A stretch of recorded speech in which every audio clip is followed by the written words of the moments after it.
गोजेरी kitchen गार्डनमध्ये आपले स्वागत आहे आणि आज आपल्याला करायचं आहे शेवग्याच्या पानांचं सूप। तर शेवग्याच्या झाडाला आता पावसाळ्यामध्ये चांगली नवीन अशी पालवी फुटली जाते आणि त्याच पानांचा आपल्याला सूप करायचा आहे। तर शेवग्या आपल्या शरीरासाठी अत्यंत फायदेशीर आहे। शेवग्यामध्ये भरपूर प्रमाणामध्ये कॅल्शियम असतं आणि हाडांसाठी देखील आपल्या फायदेशीर असतं। तर शेवग्याचं ना कोणत्याही प्रकारचं पान फूल वाया जात नाही अजिबात। तर चला आता आपण पानं काढून घेऊया आणि मस्तपैकी असा रिमझिम रिमझिम पाऊस देखील पडत आहे आणि त्याच्यामध्ये गरमागरम सूप। तर हे पहा, अशी नवीन अशी पालवी फुटलेली आहे, ती आपण काढून घेऊया।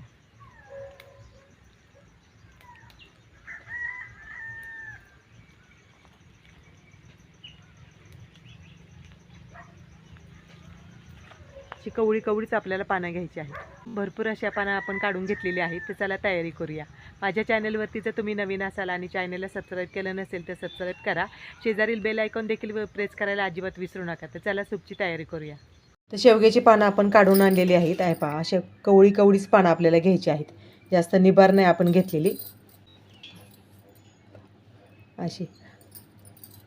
आणि याची देठं देखील कवळीच असतात, अशी खोडून घ्यायची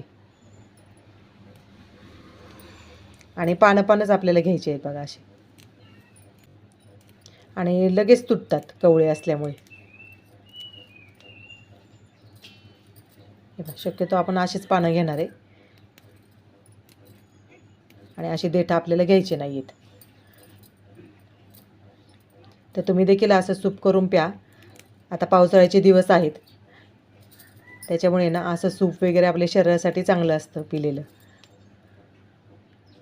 तर सर्व भाजीना आता आपण अशीच निवडून घेऊया, म्हणजे पानं निवडून घेऊया। कवळी कवळीच देठं आहेत ना, त्याच्यामुळे अशी पानं नाही काढून घेतली तरी चालू शकतात, कारण की हे फार कवळं देठं आहे।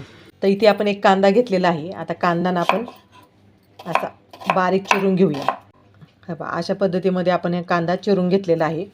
त्याचबरोबर आपण इथे लसूण देखील घेतलेला आहे, थोडंसं आलं घेतलेलं आहे। ही पानं आहेत ना स्वच्छ धुवून घेऊया। आणि आता पाऊसच पडून गेला आहे, त्याच्यामुळे अगदी फ्रेश आहेत। पावसाचे थेंब पडल्यामुळे धूळ माती वगैरे सगळं निघून गेलेलं आहे, तरी पण आपण एकदा पाण्यातून काढूया। आपण पातेल्यामध्ये आता पानं टाकून घेऊया। त्याबरोबर एक बारीक कट केलेला कांदा, 4-5 लसणाच्या पाकळ्या। आता यामध्ये आपण पाणी टाकूया। 2-3 मिरी घेतलेली आहे, ती टाकून घेऊया। आणि इथे अर्धी वाटी, आपण अर्धी वाटीला कमी म्हणजे एक 2-3 चमचे आपण मूग डाळ घेतलेली आहे, स्वच्छ धुवून ठेवली होती, आता ती टाकून घेऊया। आणि मूग डाळ ही पचायला देखील हलकी असते आणि पटकन शिजली देखील जाते। आता यामध्ये थोडंसं आपण मीठ टाकूया। इथे आपण बारीक मिरचीचा तुकडा घेतलेला आहे, आपण यामध्ये मिरी देखील टाकलेली आहे। आता आपण झाकण ठेवूया आणि वाफ काढूया चांगली। थोडासा ना फोडणीसाठी आपण कढीपत्ता घेऊया, झाकण काढूया आणि मूग डाळ कांदा वगैरे पाहू शकता मस्तपैकी असं वाफवलं गेलं आहे। आता आपण खाली काढून घेऊया आणि थोडंसं थंड करून घेऊया। मिश्रण आपण मिक्सरच्या भांड्यामध्ये टाकून घेतलेलं आहे आणि हे जे पाणी आहे ते आपल्याला टाकून द्यायचं नाही आहे। आता यामध्येच आपण 3-4 पानं जे आहेत ना कढीपत्त्याचे टाकून घेऊया। आलं, थोडंसं इथे जिरं देखील घेतलेलं आहे। तर हे मिक्सरला ना आपण फिरवून घेऊया बारीक। तर आपण झाकण काढूया। हे पहा, छानपैकी अशी ना बारीक पेस्ट झालेली आहे, सगळी काढून घेऊया आपण। आता यामध्येच ना आपल्याला पाणी टाकायचं आहे, थोडंसं ना आपण ढवळून घेऊया। थोडंसं पाणी टाकून आता आपण मिक्स केलेलं आहे, लागेल तसं पाणी आपण वाढवणार आहोत। तर कढईमध्ये आपण 2 ते 3 चमचे आपण तेल घेतलेलं आहे, कारण का तेलाचीच कढई होती म्हणून त्याच्यामध्येच फोडणी करणार आहे मी।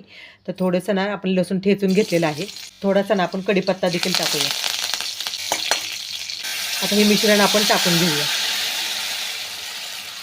तर लसणाची आहे ना चांगली खमंग अशी फोडणी करून घ्यायची, म्हणजे सूपमध्ये छानपैकी असा वास येतो आणि खाताना देखील मग चवीला छान लागतं।